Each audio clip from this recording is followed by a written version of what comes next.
Hello everyone, and welcome to episode 438 of the MTG Goldfish podcast. I'm Seth, probably better known as Saffron Olive, and we have a small crew here this week. It was a Command Fest weekend. Crim is still traveling home from his Command Fest. His flight got delayed, so no Crim this week, but I'm joined by the owner of MTG Goldfish, Richard. How are you this fine Monday, Richard? Good morning, Seth. I watched Lord of the Rings Light this weekend, aka Dungeons and Dragons movie. Oh. How was it? Is that movie actually good? Really good. If they could make a Magic equivalent of that, I'm all down. But it was actually really well done. I was actually quite shocked that Hasbro put together this movie. I haven't seen it, but I saw it got great reviews to the point where I'm almost tempted to watch it, even though I don't usually watch that kind of movie. So yeah, maybe we'll get a Magic so good. version. I actually want to watch Lord of the Rings now. I was like, whoa, this is some great fantasy stuff. Let's go watch Lord of the Rings. Let's watch the real one. Well, speaking of Lord of the Rings, that's one of our topics today. We got a bunch of kind of smaller topics. We want to talk about the One Ring. We want to talk about the new ambassador program. Someone asked me at the MagicCon this weekend if Universes Beyond is a new reserve list, which I think is a cool topic. Some Alchemy news, some tournament news, Orcish Bowmaster. We're just going to be jumping all over the place today. Some standard news. Before we get into all that, though, a reminder that our show today is brought to you by Card Conduit, and Card Conduit's the easiest way to sell your Magic cards. And if you ever get tired of the hassles that go into buy listing, Card Conduit lets you skip them. You can use their curated service and send in as many cards as you want with a buy list value of $1 or more and pay just a 5% service fee. And if you want to do a bit of work, you can use their sorted service where you list and sort your cards ahead of time and pay just a 2% fee. And no matter which one you choose, you're going to get a detailed report with the results and a fast payment once your order is processed. And you can even get another 10% off by heading over to cardconduit.com/mtggoldfish. Card Conduit, they're the easiest way to sell your Magic cards. And if you're looking to play some Magic, Magic at Sea is the ultimate way to play Magic the Gathering. You can join players from all around the world for this unique tournament on one of the most immersive cruise ships in the Caribbean. Featuring Commander in a sealed event, you'll have chances to win prizes from a huge prize pool and make new friends, all while enjoying a 6-night Caribbean vacation. The ship sails on March 17th, 2024, and space is limited, so check out magicatsea.net today to find out more details. So thank you to magicatsea.net for supporting the show. And let's talk some Magic. So Richard, let's start with the Lord of the Rings stuff. I think our list is a little out of order here. So the big topic, this is Lord of the Rings release weekend. I was thinking I was going to go to the Command Fest and someone would open the One Ring there and everyone would clap and cheer.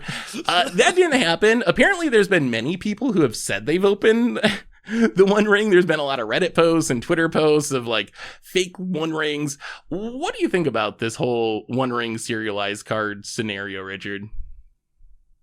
I don't know. I knew this would happen. That people would just fake post everywhere. And how do you know if the One Ring has actually been opened or not? Do you still go buy collector boosters? I guess at this point, so many fake postings are up that you just ignore them all. But if only one person had faked it, it might actually be realistic enough for people to believe. But at this point, you have to prove it. And I don't know how you would prove it. Wizards has to come out and say hey, surprise, this is the way you can tell and you have to show it. But then the minute they do that, everyone will run to their printer and print whatever marker they indicated. So unless you're going to roll up to someone's house with a loop and check their One Ring, you can't tell, right? How do we know? Not buying one, at least, right? Yeah, how do we know? There's no way of knowing. It's such a weird scenario because we don't even know. It could have been open by now. One of the most popular topics at the Command Fest is what you would do if you open the One Ring. And a lot of people said they would just hold it and they wouldn't tell anyone, for a few years. It's possible someone has already opened it and just cash it in for 2.5 million, Seth. Why are you holding on to a piece of cardboard? If you were a vendor, you might hold on to it. A normal person, would you actually hold on to it? I wouldn't hold on to it. No, there's no chance. But I don't know. I could see some people holding on to it. If you don't need the money, I guess you got in the bank, right? You're not gonna take a guaranteed 2 million, right here. You're gonna hold and hope it becomes 5 million in the future. I would get out of it so fast. I would sell it. I think I heard 2.5 million is the going offer. I've seen definitely 2 million plus like a trip to Spain, and that's euros. So I guess it's actually more than 2 million US because of the like exchange rate. I would sell it like so quickly. But even the other like serialized cards from this set are kind of going wild. One of the Soul Rings sold already, right, Richard? How much did the Soul Ring go for? So there was the Soul Ring was $13,000 on auction on Facebook, and it is the one of 700 Soul Ring. So it's actually a special number Soul Ring. So 13,000 is a good chunk of change for opening a collector booster. And I think that's the most common of the serialized Soul Rings. I'm pretty sure it was 300, 500, 700, but I know Star City Games opened the rarest one, not a special number, the like X of 300, and they had it listed, I think, for 12,000.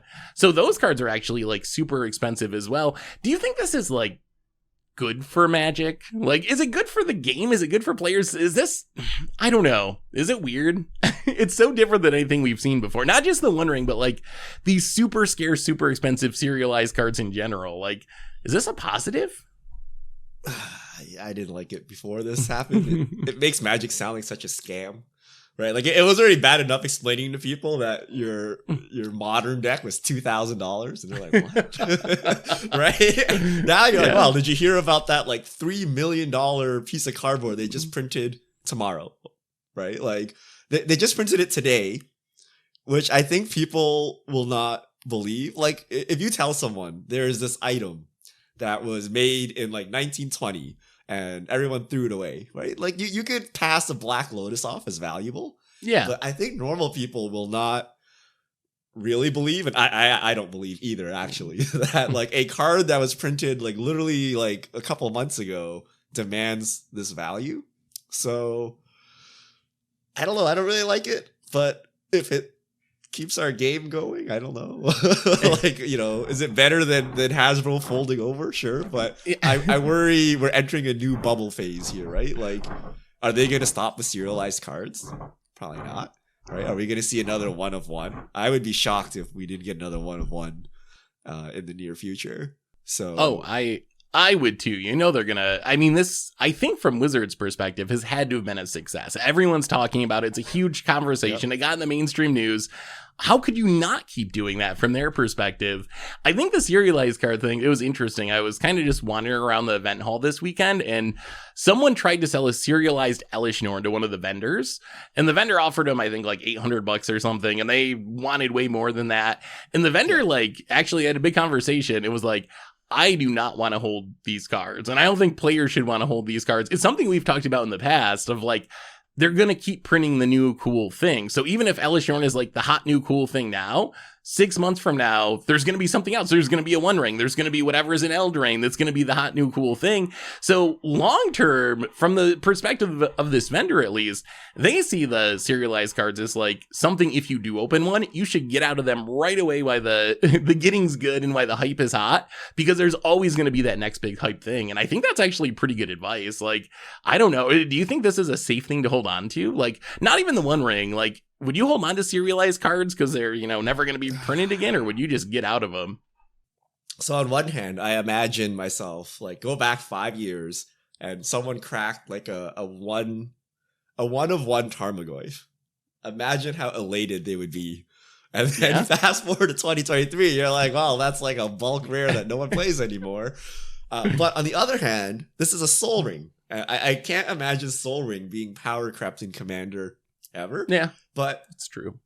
I can't imagine them continually printing new versions though, right? Like, because they keep printing Soul Rings every day, like, what's the next franchise that's hype? Like, what if Star Wars comes to Magic and there's a one-on-one Star Wars Soul Ring? Does that rival the Lord of the Rings Soul Ring? I don't know, right? What if there's like, so Lord of the Rings is pretty high up on like nerd culture stuff. But you can imagine, like, what if there's a one-on-one Superman ring or something? I don't know, right? So they can keep doing these, and where would the One Ring stack up over time? And how many?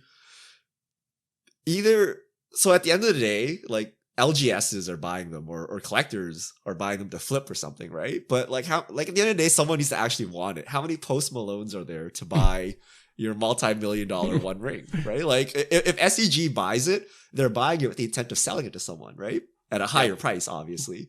But like, how many of those people are there? Are we gonna get Bill Gates and Elon Musk to start playing Magic the Gathering? Like, who's buying all these? Yeah, how many Magic players are there that even would have the ability to buy a $2 million Magic card? Like, that's a very, very, 1% of the 1% type of situation. Yeah. I think it gets even worse with Magic specific cards. Like, and we've kind of talked about this before, but I opened that Worm Coil and I was pretty happy to get rid of that because there's no guarantee there won't be an even cooler Worm Coil. Like, the Kaladesh Invention Worm Coil was like the most blinged out best version, and then they printed the serialized version. And even though they won't ever print that exact serialized version again, there could definitely be another Worm Coil that's even rarer and even scarcer. Or like you said, maybe it goes Tarmogoyf and no one cares about Worm Coil anymore because power crept out of the game. So yeah, I kind of lean towards just getting rid of them myself. Like, if I open the One Ring, I would be selling that so quickly. Speaking of finance stuff, Richard, something came up at the MagicCon that I think was interesting. Is someone said that they thought the Lord of the Rings set and these Universes Beyond cards are essentially the new reserve list. And their thinking was Wizards probably didn't have the ability to reprint these cards. Like, because they're interacting with someone else's IP and they have someone else who has a say in this kind of stuff, can they even reprint Frodo if they want to in the future, or Gandalf? Do they even have the ability to do that? What do you think of that? Their theory was, I should be buying these cards now because everyone loves Lord of the Rings, and I don't think Wizards can reprint these cards. So we have this new pseudo-reserve list. Do you think that's an actual consideration? Like, should we be snapping off Lord of the Rings cards while they're cheap because they're going to be impossible to reprint? So game piece-wise, Wizards has said that they can always print, non-IP exclusive cards. So like, they make the Magic version of Frodo, but you probably don't want that, right? You probably want real Frodo. If this set is a success, I can see Wizards coming back and like printing another round, and maybe they have to they have to renegotiate with Lord of the Rings estate or whatever, the token estate. But I imagine if this is a success, that we'll see more of it. But how long in the future is that? We don't know, right? There are more weirdnesses with it. It's not like Magic where if a card's popping off, they just like make a secret layer next week, right? Like, they probably can't do that. But if Frodo really is that popular, you can come back and get it. But at the same time, like, I hear a lot of like FOMO, right? Like, after this like initial frenzy of people buying Frodo, how many more people will buy Frodo? Like, how many more like new Lord of the Rings people will come in and like snatch up Frodo? I would imagine the price of Frodo trends down over time, right? Unless Frodo's actually like busted, like for like regular play, but like as a flavor card or something, like I would imagine they trend down over time. So I'm not sure I would be FOMOing into Lord of the Rings at this exact moment, unless you think it's the next Prosper or something like that, right? Right, like actually just an underrated card, Ledger Shredder or something. Yeah, that makes sense. I mean, I would assume the big rush of Lord of the Rings fans is now. Like, I can't imagine too many Lord of the Rings fans are gonna like suddenly realize Magic has a Lord of the Rings set a year or two from now. I think this is like the big hype, the big advertising push. Everyone's talking about it. So I think you're right that those people probably are going to be the next like few months. And then I think it's important to remember too, we already know there's a holiday release, which we don't even know what that is, but there's already some sort of like re-release happening around Christmas time or holiday season this year. So I would definitely wait until after that, at least. Like, I wouldn't be in a hurry to snap off these cards now because we already know there's a reprint on the horizon. So long term, I think it is true that these cards are going to be difficult to reprint. And I think you almost see that with some of the cards. If you look at some of the cards we were most excited about for Modern, like Stern Scolding or the White Remand Reprieve, I think it is, whatever it's called, like they're very generically named. Like those cards, Wizards can just swap out the art, and Stern Scolding's not a Lord of the Rings thing. You can just swap off the art and the flavor text, put on some Magic thing and reprint it. So I think that they actually like kind of took steps to be able to reprint some of those, the cards that they think are going to be best in Modern. So long term, maybe it's true that these cards are going to be difficult to reprint, but I would definitely wait until next year, probably after the holiday release, to really go deep on them if that's something you're considering. So any other Lord of the Rings I stuff? got a question for you. Yeah. I got two forbidden words that we're never allowed to utter, and that is reserve list. Yeah. So there's been talk about the legitimacy of the reserve list. So when you buy the one of 700 ring or whatever, your concern is what if they like print it again in the future, right? Like maybe the art, maybe not even that, but maybe just like, showcase cards, like maybe like the Elish Norn Phyrexian Mana thing. They turned around and reprinted that Judge promo, which was super expensive, as like a special thing. Yep. In a newer set, and that tanks collector confidence, right? Like, I mean, even on this podcast, we're sitting here like, I wouldn't hold these serialized cards, right? That's not good for collector value. And the initial intent of the reserve list is to make a promise to never reprint these cards so that they will maintain their value. And the big problem with that was that they locked game pieces behind that, right? So like, pieces you needed to play the game were locked behind the reserve list. So today, we cannot have easily accessible dual lands. Well, what if you locked art behind the reserve list? Or what if you locked special treatments? Like, we will never make a foil-etched Phyrexian Elish Norn ever again. Is that a legitimate use of the reserve list? Or are we so traumatized that we will never go there ever again, Seth? I would try to negotiate with Wizards and be like, hey, if you get rid of the original reserve list, what if we do this new art reserve list? Like that I could definitely get behind. I mean, actually, though, that would be fine, right? Like, honestly, so my opinion on this is always, I want the game pieces to be accessible. I want people to be able to play Magic. That's my issue with the reserve list. It's not that they're trying to support collectors, because honestly, as much as collectors get kind of trashed by the community sometime and like have this reputation of like making the game more expensive, that is a part of the game. Like, part of the reason why Magic has succeeded for 30 years is they are collectible and there are cards that have value, and that's part of what keeps people buying these cards. So I don't think that's a negative overall. I would be 100% fine with a art reserve list or a special foil treatment reserve list or like secret lair reserve list. If they want to take specific pieces of art, that's perfectly fine. Actually, I think that would be probably a positive in a lot of ways, assuming Wizards would make sure that the base version, the cheap normal version, was accessible for people to play. If they want to make $1,000 Phyrexian Elish Norns, as long as there's a $5 Elish Norn that I can jam in my commander deck, go for it by all means. Upon further thought, this is probably a bad idea because so when you introduce this, there's going to be a lot of like pushback and like, oh, reserve list is back, right? There's a lot of confusion, and I'm not sure the payoff is worth it because yes, you guarantee that there's no further printings of Elish Norn, but you can't guarantee Elish Norn is meta. So if we go to the reserve list, there's a lot of terrible, terrible cards that you would never play on the reserve list today and that you don't even know about because they suck. Right? The only ones we care about are the good ones. And how, like, can you guarantee that Elish Norn will be good in 5 years? Like, there's no way, right? So I feel as a collector, it still doesn't instill the right confidence in you. So you might as well not do this and cause all the commotion in the meantime.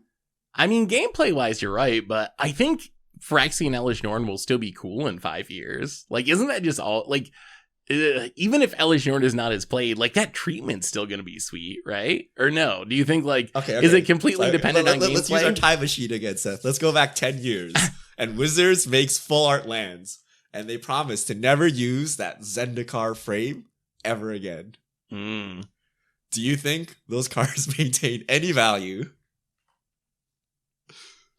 So wait, right? so because would this they've come a long way now, right? Everything is full art now. There's like many frames. There's many different foiling treatments, right? So just a plain Jane foil, full art land from Zendikar using that exact frame is no longer special. So that is very true. I mean, are we wrapping? At the time, it was still special, right? It was. It was like, ooh. But now there's so many different versions, and that's kind of what we were talking about with like the Wormcoil thing and the serialized cards. Like, sure, maybe they won't reprint that exact version, but that doesn't mean they won't reprint an even cooler one or a slightly different one, which maybe, does that mean serialized cards are the best way to instill this confidence? Like, is that the most Wizards can do? There are only 300 of this in existence. There will never be more of these. Have at it, collectors. Like, maybe that is, if the goal is to instill confidence. They got a prompt, like every year we only make 300 serialized cards, period. Right? that would Because be, if they start yeah. adding serialized cards in every set or something, you're like, well, this is not special anymore. Like I hear people talking about sports cards where they watch like a stream and people are cracking serialized cards like every second and they're all Yeah. worthless because apparently they've gone overboard in the sports world. But so to prevent that, you need a reserve list for the number of serialized cards. So if you can only print like 500 serialized cards a year, period, then maybe they're actually restricted. But this sounds all very like Yeah. House of Cardsy, right? Like they It screw does, up yeah, once, and it's like it's all so- over, right? So I don't know. Yeah, I mean, yeah, it is kind of bubbly, isn't it? I wonder, like, we got to be at the peak, right? Nothing's gonna top the one of one run ring. Like, do you think is this the pinnacle of like Magic collectability, and it's all downhill from here? Because how do you like kind of like Ragavan in Modern? Like, how do you print something that tops the $2.5 million one ring? Like, maybe that's where. How do you power creep it? I don't know if they can. They gotta power creep it before the bubble breaks. Yeah, Can they exactly. do it? Yeah, I mean, Lord of like I said, Lord of the Rings, like of crossover IPs, Lord of the Rings might be one of the top. oh, it's got to top be. ones, right? It's got to be, yeah. Like, what else? What could be higher than that, like pop culture wise? Especially connected to Magic, like for Especially- stuff yeah, that especially actually since it works feels like in the in fantasy universe. setting. Like, yeah, there's nothing that's on that level. I don't think, like, not even especially close. So, Yeah, jeez. so maybe it does warrant its price tag. Maybe this is it. Like maybe the bubble pops. This is the only We've serialized reached the card top. ever. Yep. And then I don't know. Yeah, it's Oh. interesting. But I mean, if you want Wizards to proceed as a company, this can't be their top, right? They gotta come up with a better top, right? Yeah. I mean, that is true. Well, it'll be interesting to see how this shakes out. It's all just so new, and yeah, I mean the numbers are big, so it'll be very, very interesting. Richard, Wait, we so got some. did anyone open a serialized ring while you were at Magic Fest though? Like Mm. was it reimagined? Someone opens it and then everyone crowds them, and then y'all get COVID together and go home. like what exactly happens? There was someone that opened a serialized one of the soul rings, and the story Yeah. was actually pretty funny. They apparently, I didn't see this live, I heard the story after the fact from someone else who was there. So the dude buys a collector booster box, cracks it open, gets like $80 of cards, buys another one, cracks it open, gets like $100 worth of cards, buys another one, so he's like $1,500 in, cracks the soul ring, flips it to a vendor for like $2,000 or something. It was the cheapest of the serialized soul rigs. Flipped it to a vendor and like ended up getting his money back. And that's the end of the story. I don't know. Maybe he kept going back only to broke even after opening basically after 3 serialized- boxes, like he Oh, more or God. less broke even. Yeah, by finally hitting one. So yeah, that's the best open that I heard about at the Command Fest I was at. That's like I won the lottery, but it was like $5. I mean, that's really. Oh, I know people like that. They win $500 in the lottery and don't connect that they spent like $2,000 buying lottery tickets to get that $500, and they feel like they won. I was like, no, dude, you didn't actually win. That's not how math works. But oh, okay, Richard, I got another topic for you. This was a big topic a couple of days ago. WotC has launched a new program, the Magic the Gathering Ambassador Program. The launch was a little weird because there was a bunch of like creators that were like posting about it on social media, but WotC wasn't saying anything. But eventually they posted an article about the Ambassador Program. Richard, what is this Ambassador Program? I don't know, Seth. It's where Wizards gives out money to people, but they're not very like transparent about like they tell you how, but like there's a lot of caveats, and there was a bunch of uproar about like they only restricted it to NA. Yep. US based, right? And that didn't make people happy. People are like, what are the criteria for getting in? But it's essentially their marketing arm, right? Like their official marketing arm to reach content creators to help them promote the game of Magic the Gathering. And it happens to be a little more transparent than their normal marketing. Like they didn't give us the budget for buying Twitch embeds for whatever their thing was, right? But in this case, you see the creators are going to. But anytime there's kind of free money involved, people kind of get upset if they don't get some of that, right? So there was kind of a little back and forth there. But the biggest thing was why they restricted it to North America only. That was a big question mark there. But they said, they're working on it. So whatever that means, right? And by money, I think it actually means like free cards and so forth. As far as what I've read and free heard from cards, everyone, exposure. Yeah, there's no actual cash changing hands from what anything has been said about the program. So it's cards and exposure and that kind of stuff. Do you think this is a positive for creators? I think that's one. Like the NA thing, obviously awkward, especially since if you read their article, it's all about like how they want to be inclusive and have people from all different kinds of content creation in the program, and then like they limited it just to North America. So you have this whole huge world of creators that is not part of the program, at least for 2023. At least that will probably change in the future.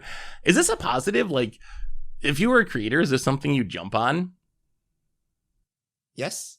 I mean, that's better than nothing, right? So like you get product, you get invited to events, and you basically get some form of Wizards support.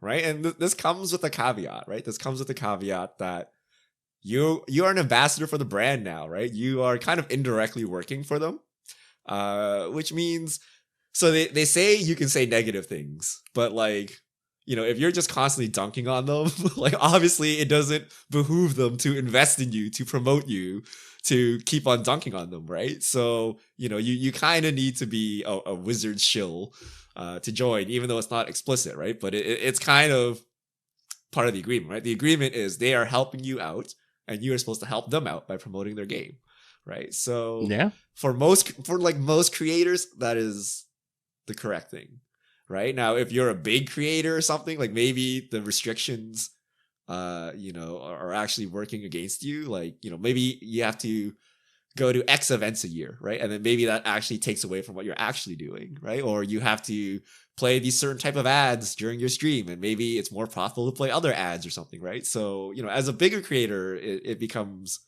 a business decision, right? You got to figure it out. But as a smaller creator, I think it's all upside, right? Like, you can't bash Wizards, but why are you bashing Wizards and then asking them for free stuff, right? So I would be so nervous about like Wizards having some sort of say in the content that I would make or something. That's the part that would make me nervous. Not that it wouldn't be worth it. It's probably still worth it for most people. But the idea that I would like make content and then have to have a meeting with WotC for them to like critique that content and go over it and tell me like what they liked or didn't like, that is the part that I would be like, I don't think I want WotC to have that power. That, right? Like they say they don't control your content and you can be critical if you want, right? But like what ends up happening, let's say they're actually paying your rent, right? Like let's say you require going to these events and getting these free products to make your content.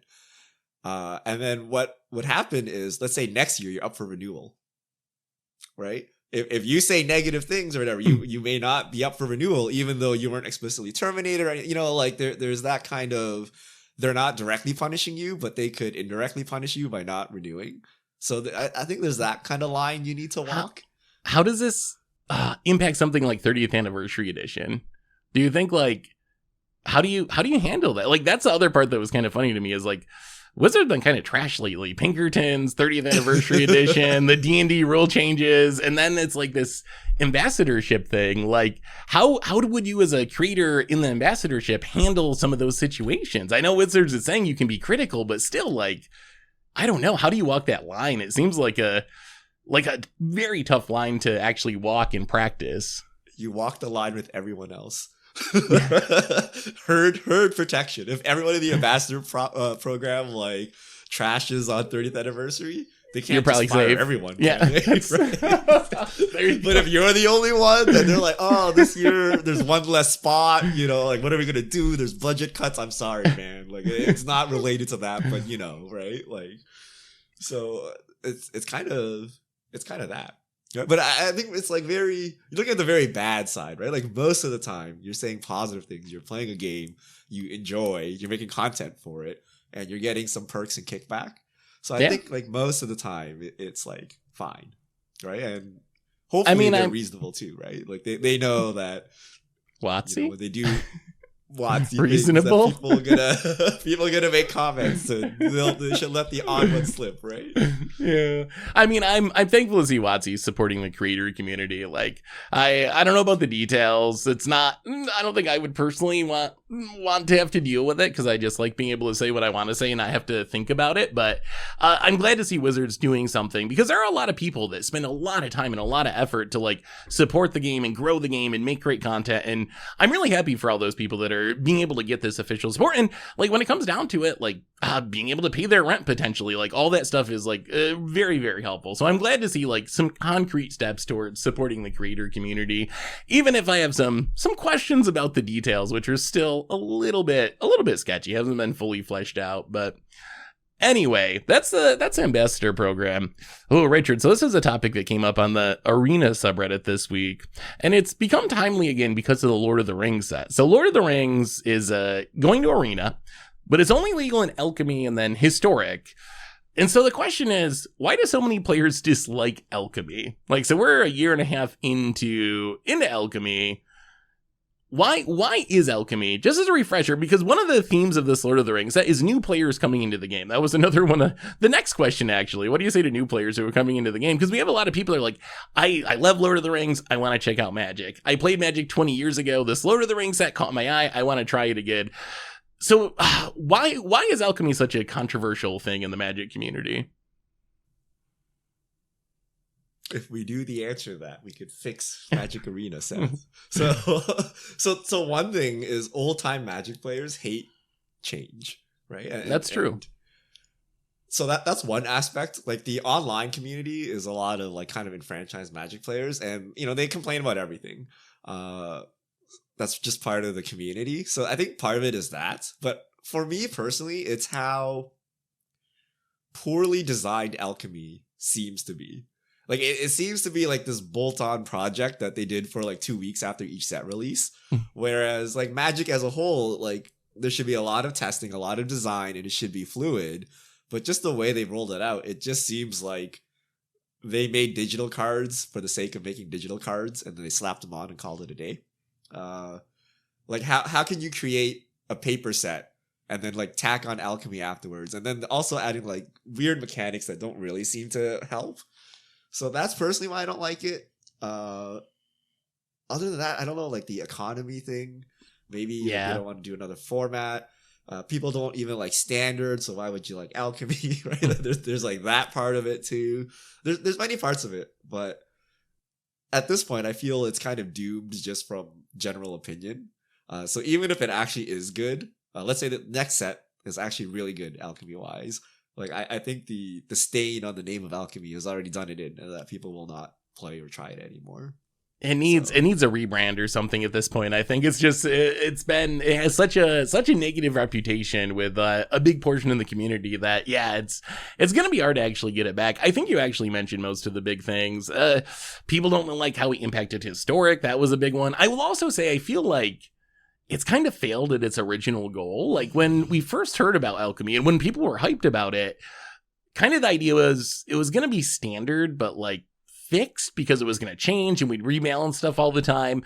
But in practice, it seems like what's happened is it's like sort of standard, but it has these really, really pushed digital only cards that are in standard that tend to like rise to the top of the format. And those cards end up being really expensive. And then the rebalancings have most of the time been like, here's this limited archetype, like ninjas or something, that we're going to take like some random commons and make them better. And those changes don't actually like often make those archetypes good enough to see play anyway. So I think it's kind of failed at its original goal, which was to be this like constantly changing, evolving, rebalancing, like Hearthstone or some of these other games where you're constantly getting these huge nerfs and buffs. If the card's too good, you just like crush it with a nerf and move on to the next thing. And you do that process like monthly or whatever. I don't think Alchemy's really hit that. Like you get the Alchemy releases, but then the rebalancings and stuff are pretty tepid. They don't actually change the meta. So I feel like it's maybe it's just like you said, maybe it's not well thought out. Maybe there's not enough effort being put into it. But I feel like the idea was good. The idea of like a standard for Arena that changes more often was good, but I feel like it hasn't really hit that mark in practice. So on top of the economy and Historic issues and all that stuff, I don't even know if it actually did what it was setting out to do, really. Well, also they execute it poorly, right? They should never give players a choice, right? Like it should never be Alchemy or standard. They should have just flipped it all to Alchemy if they truly believed Alchemy was the future, because people don't like change, right? Like anytime, take favorite website you peruse. Anytime they update the user experience, everyone complains and moans. And if you gave them the choice, they would always use the old one. And then we'd be stuck in like Craigslist era UIs for every website we used, right? If you let viewers decide, if you let users decide what they want, right? But, most of the time, if you do it correctly, after the transition period, which is kind of bumpy, right? People are like, oh yes, right? You've used like the last 10 years of design knowledge and have improved my experience, right? Good job, right? You remember, Seth, when we switched from Magic Online to Magic Arena? So many complaints. Many complaints. Even though we knew it was the future, it was better and everything, right? But it's just how transition periods work. So by giving the option to stick with standard, most people just stick with standard. So they really should have just forced us all onto Alchemy and made sure Alchemy was like rock solid. Like it was actually the future of Magic. And then I think we live in a digital only world. But by giving us these two modes, people just stick with standard and then complain about the new thing. And then it sticks over time. And then here we are, right? Yeah, no, that is the way of the internet and also of Magic. So yeah, maybe you're right. It's wild to think that they should actually shut down standard on Arena, but if they were really confident in Alchemy and wanted it to have a chance, maybe that's what they needed to do and just like force players to adjust eventually, which going back to like the YouTube thing, that's I guess kind of what we did when Arena launched. Like people complained and we're like, no, like this is actually going to be better in the long run. So we kept, making Arena content and eventually those complaints went away. And now most people like Arena content more than they like Magic Online content because it looks nicer. So maybe Wizards needed to be more forceful. But speaking of new players, go ahead. Wait, are we gonna play Lord of the Rings though? Like, how are we gonna play Lord of the Rings? Yeah. we gotta go to historic, right? We gotta. I guess we gotta play with alchemy cards. Is that our acceptance? Is this how Wizards wins us over? Lord of the Rings. I mean, so you got historic. You can play him in historic. You can play him in historic brawl. Modern, obviously, on Moto. But on Arena, I'm going to be very curious to see. I still don't know if I'll play Alchemy. I really don't. My current plan is to play historic with the cards. And I think that's my best bet. But if this set doesn't make Alchemy, like, take off, then I don't know what will. Like, you have this huge set of this huge IP only supporting this format. If that's not enough to get people like in mass to start trying Alchemy, then I think at some point you just like write it off, rebrand it, try something else. Like if the Lord of the Rings set doesn't do it, I don't think anything's going to do it. You soften it up. Or you play with alchemy cards and historic and be like, it's not too bad. That's not too bad. Over time, you get worn down. You know what they should have done, and I would have loved this, rather than doing what they're doing now with the rebalances and digital only cards, they should have just taken and released all like the commander precons, all those supplemental things, the jumpstart cards. We already have like 40, 50 cards that aren't in the standard set that come along with each set. Those cards aren't even released on Arena. Throw in like all the supplemental products that some of them don't end up on Arena and make those historic and alchemy legal. I would be all about that format. And it would also help support historic brawl, which is actually like oddly popular and growing on Arena. Like I'm always blown away by how many people like watching historic brawl content and like playing it. To me, that would be a really cool format that would, I guess it doesn't solve the cost issue necessarily because that's still a bunch of like new rares entering the system that you'd have to buy. But I think it would solve a lot of the complaints that some people have had about the alchemy format. Probably too late for that now, but I'd be all about that. They should just make alchemy like free to play. Ooh, like if you queued alchemy, like you can play with any card you want, but if you want to queue standard, you have to own the cards, like something like that. that would probably get some more people into alchemy. That's for sure. Right. Or like a rotating deck, like maybe every week you get like one meta alchemy deck that you can play for free. Something like that. Like there's so many ways to idea. It's not that hard to push people to play alchemy, but they're just not willing to do it. Like making all the cards free, like the alchemy cards free, is actually very viable, right? Like you have to buy whatever standard cards you need still, but the alchemy only cards are free would get people to try the format. Giving a free deck or rotating deck or something would get people to play. Like there's so many ways to do it if they were actually serious. I I logged into Hearthstone for the first time in like a year or something the other day, and I logged in. Up pops this like, hey, here's a bunch of free decks. You can play these decks for the next week. Figure out which one you like the best, and we will give you the deck. And I know we have like the new player decks or whatever on Arena, but these like had legends. They had the full on, like, they were not quite meta, but they were definitely better than like challenger decks in Magic as far as like how tier they were. They were actually like pretty competitive decks. And it was just like, hey, you haven't been here for a while. We're going to give you a deck because we would like you to keep playing our game. But we notice you haven't been here in a while. Why can't we do something more like that? Like that, to me, I was like, wow, I might actually play Constructed Hearthstone because you're just giving me this legit deck to play. Why would I not try it? But we don't really do that on Arena. Like a demo of their new thing, right? Like anytime there's a new character or whatever, there's some demo thing you can play with them, or maybe a trial or something. Like I think what if at the beginning of every set release for like one day, the full set was unlocked to you, so you can brew to your heart's content. Like basically the creator program, but for everyone. Yeah. Early access for everyone. You lock in your deck list, and then after that one day, you go towards building the deck you like, and you actually got some reps in, and you know what's up, and you know whatever, right? So I think there's many ways to do it, rather than like once a year they give you like 2 pre-cons that you can play against each other in some weird event and earn like 500 gold.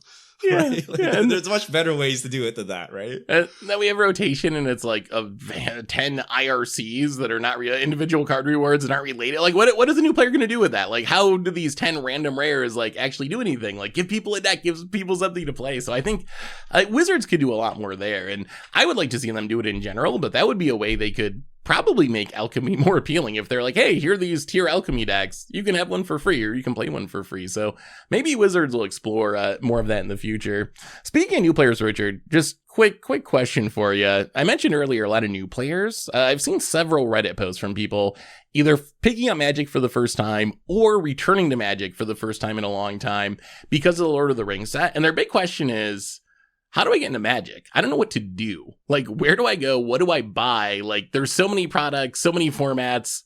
How does someone get into Magic in 2023? What would you tell these people, Richard? Either a new or like returning after 20 years type of player who doesn't know anything about this era of Magic. You go buy a Commander pre-constructed deck created in the last year or so, and then go to your LGS on Commander night and jam games. I think that's the true experience, right? The alternate path is you download Magic Arena, but like it's so bad. Like it's not like when you go the Commander path, you're kind of playing the same game as everyone else. If you download Magic Arena and go free to play, you are not playing the same game as everyone else, right? And you need to know exactly what you're doing to get to the end state. So I think Commander pre-con is good, and then you have a basis to start upgrading, and you get to see other decks every week, and then you can figure out what you like and stuff like that. So I think it's got to be Commander, right? I wish I could recommend Standard. I wish the answer was like a Standard Challenger deck, and then you go to your LGS and learn Standard. It's wild to me that 100 card singleton format with cards throughout 30 years of Magic's history is actually like the best way to introduce someone to the game, because Commander is just such a huge format and you have so many cards and so many unique rules. Like, a lot goes into it, but I think you're right. Like, that's how I taught my little nephew to play, was with Commander decks. Get a precon deck and teach him how to play Magic. I think that would be the way to do it, and doubly so if you're doing this because of Lord of the Rings. Like, where else are you going to play it in paper? You're going to jump into Modern? Like, that's a big jump for someone to like try to make your Lord of the Rings card work in Modern is something I'm not sure I'll be able to do for Against the Odds and making content. Like, I would not recommend that to someone just joining the game, but you can definitely pick up a Lord of the Rings precon and go to a Commander event at your LGS and like have a blast and have people teach you. Go to a Magic Con or a Command Fest. Like, people there, I played against some very new players this weekend who are just learning the game, and it was awesome, and people are like super helpful in walking them through it. So I think you're right. I think that's the direction I would point people to, as much as I wish there was another path. But limited used to be an answer for people. I think pre-release, maybe. I would recommend a pre-release. I think that's a very welcoming environment, but limited's tough. I think limited is just like, you also have the deck building aspect on top of the learning to play Magic aspect. Yeah. Even pre-release, it's sealed, and it's not easy to build a deck. You kind of want a deck built for you already. Yeah. Jumpstart. Maybe Jumpstart. Like, that is also kind of supposed to be the intro, whatever product, where you just open up a couple packs and can play. Although I think I'd rather go Commander over Jumpstart overall. But that would be another option. Is kitchen table Magic dead? Like 60 card, just random, no format, whatever's in my shoebox. Like, slap it together and go. Has that been replaced by just Commander? Like, if you're gonna do that, should you just make it singleton with 100 cards and call it a day? Like, I don't think it's dead. I bet there's a lot of people that still play that way. We just never hear about them because you can't really make content for it. And if you're playing that way, you're probably not talking about it on Twitter or Reddit or YouTube. But I think I'd build a Commander deck. Like, if I was starting, because that's how I first started playing. I think that's how a lot of people used to have started playing. We almost like would even play Commander where we'd have games with like 6 people playing and everyone's attacking each other, but it was with 60 card like rules and decks. But I think I would just build a Commander deck now if I was in that position. So yeah, I think that's the way to go. Ooh, all right. Speaking of limited, Richard, Wizards announced a big paper tournament this weekend. There's been some talk about Paper Magic coming back. I was thinking it was going to be standard, but it's actually limited. At MagicCon Vegas in September, they're doing a $100,000 limited open. It's like a 3-day event. You get to play some sealed, and then if you make day 2, you get to draft. If you make the top 8, you come back on Sunday, get to draft some more. What do you think about this, Richard? There's been a lot of talk about the price. You have to spend $65 to get into the event, and then I believe it's another $160 or something to play in the limited open. So you're looking at over $200 altogether, $240 or something. Is that too much? It's so funny. I remember back in the day when we paid $60 to play in a tournament. Oh, that's a lot of money. But I'm surprised it's limited. Like, okay, I get like high stakes tournament. I get high buy-in because, costs. But why limited? Is it limited the least popular of all the formats? Like, of anything they could have done, like, is not limited the least popular thing? I would have guessed so, but maybe it's actually not, and I underrate limited. I was surprised because they had just talked a lot about like paper standard. We want to support paper standard. So I assumed this would be like a standard event. So it caught me by surprise that it was limited. There's 2,000 seats in it. I fully expect it will sell out. Like, is there any chance this doesn't sell out? It is Vegas, so there's going to be 10,000 people there or whatever. Like, I think it'll probably sell out. But it probably would sell out faster if it was like modern or something. Yeah. Oh, I would think so. I mean, I guess the nice thing is you don't need a deck. So maybe limited is kind of like what we were just talking about. Maybe it's a way to try to let it be accessible to new players. You don't need $1,000 modern deck. Even sweatier than it's like the sweatiest format ever because you need to actually know what you're doing, right? Like, you need to know every card in the format, and you need to know how to actually draft. Right, and you have to play well as well. Like, you can't just outmaneuver people with like your superior meta deck or with like reps on your meta deck. So I actually think limited is actually much harder. It's more skill testing, I guess. Right? Oh yeah, it's definitely more skill testing for the most, like, for the actual like trying to get like peak Magic play in here. This makes sense, but it's always like the least popular of the format, so I'm surprised. But maybe this is just the first of many tournaments. Maybe the next tournament will be constructed or something where they put the big prize pool. Yeah, I mean, hopefully. We know that Magic Cons are doing 4 a year or whatever, so maybe they're going to be attached to that, and maybe we see some more slip into Command Fest or something. But hopefully this is the first of many in the return to Paper Magic. Do you think casual players should play this? Like, if you're someone who's making the haul out to Vegas for the weekend to have a good time, like, do you sign up for this or no? Like, this is for the spikes. Okay. It's like, do you roll up to the Olympics and try to participate? Like, this is like, you gotta put your reps in, dude. You gotta be grinding. You gotta be grinding arena, Magic Online trophies, whatever, right? It's like 120, 160?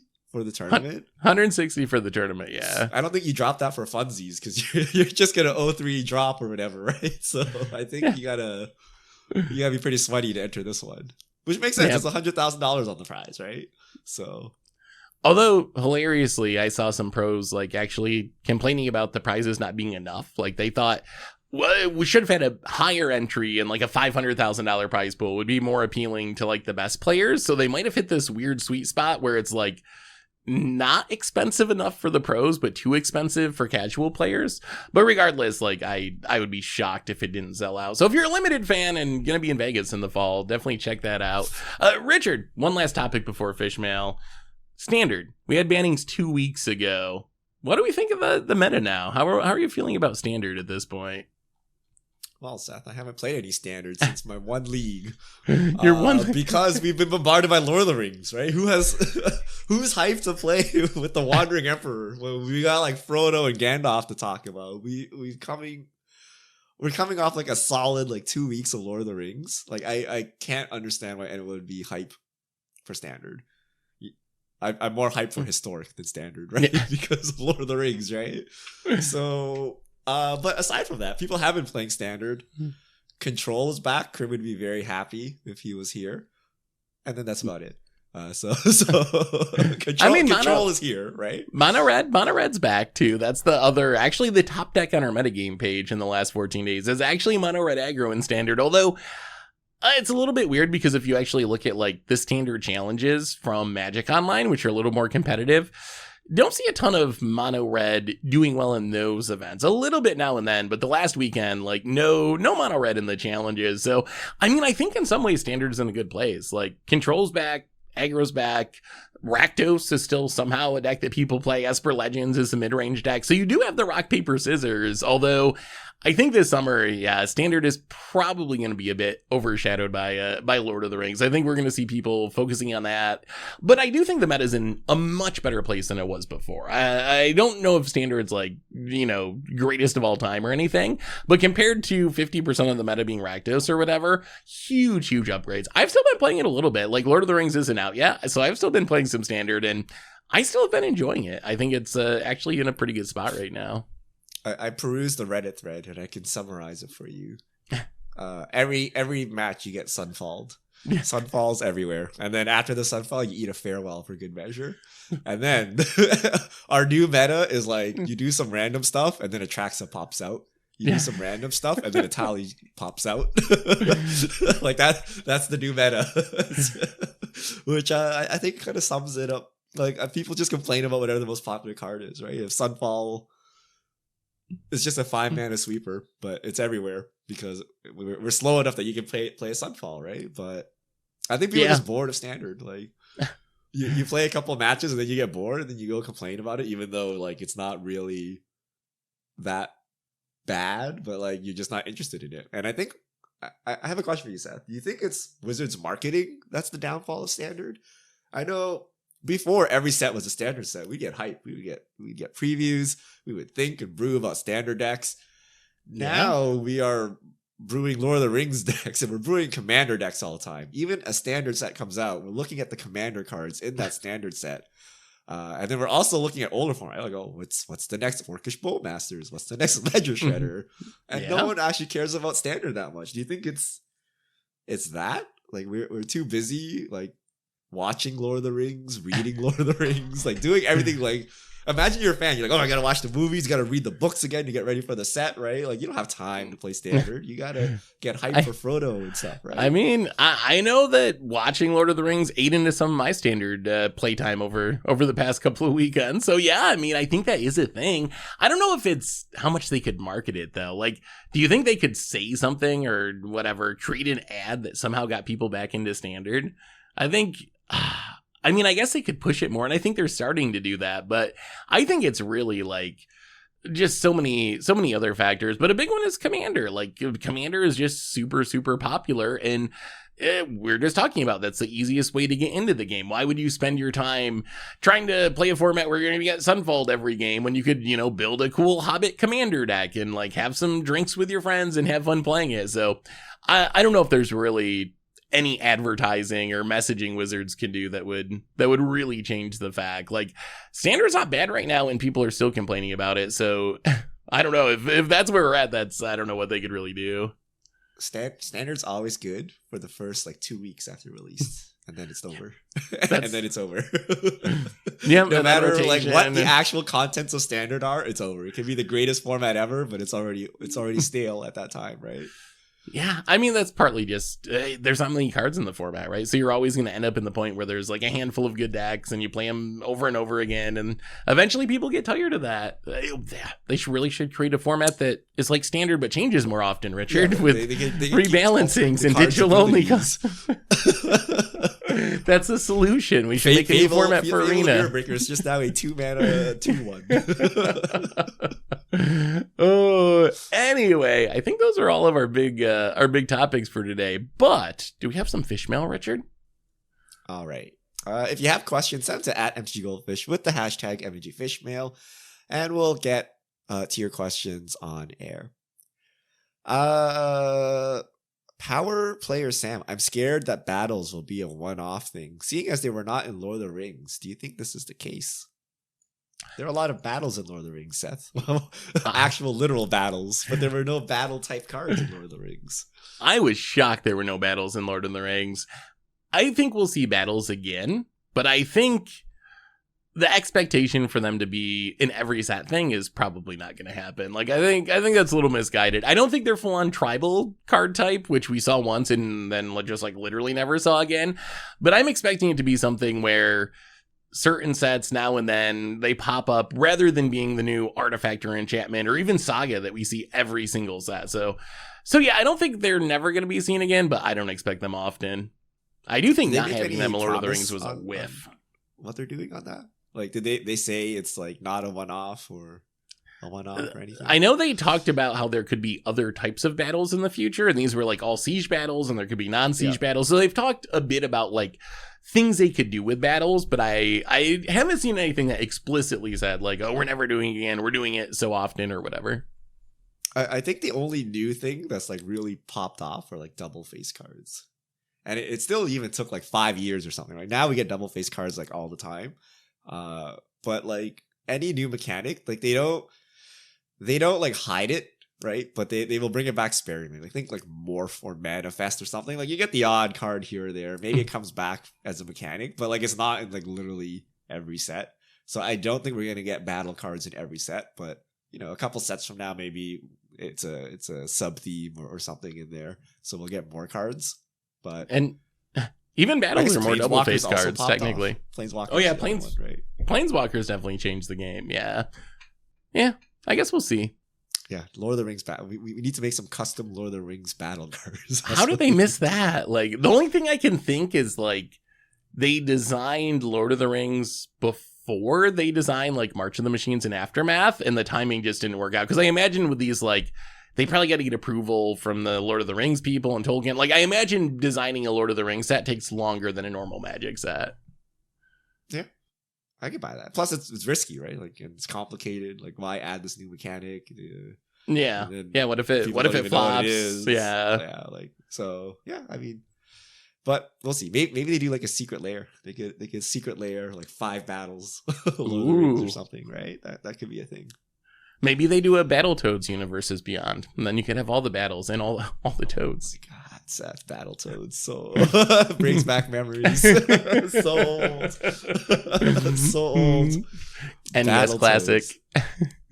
Oh man, remember that movie with the power gauntlet? Oh wait, that's what we need. Yeah. I forgot what that movie was called. We got to go back. But all right. So those are our Fishmail questions. If you have questions, send them to @MTGGoldfish with the hashtag MTGFishmail, and we'll get to your questions on air. And I believe that brings us to the end of episode 437 of the MTG Goldfish podcast. So, Richard, thanks for hanging out. Thanks to everyone for listening. Thanks to Card Conduit and Magic at Sea for supporting the show. And we will be back next week to talk about our first impressions of the new Lord of the Rings set and whatever else goes on in the world of Magic. So until then, have a great week, everyone. And this is a crew signing out.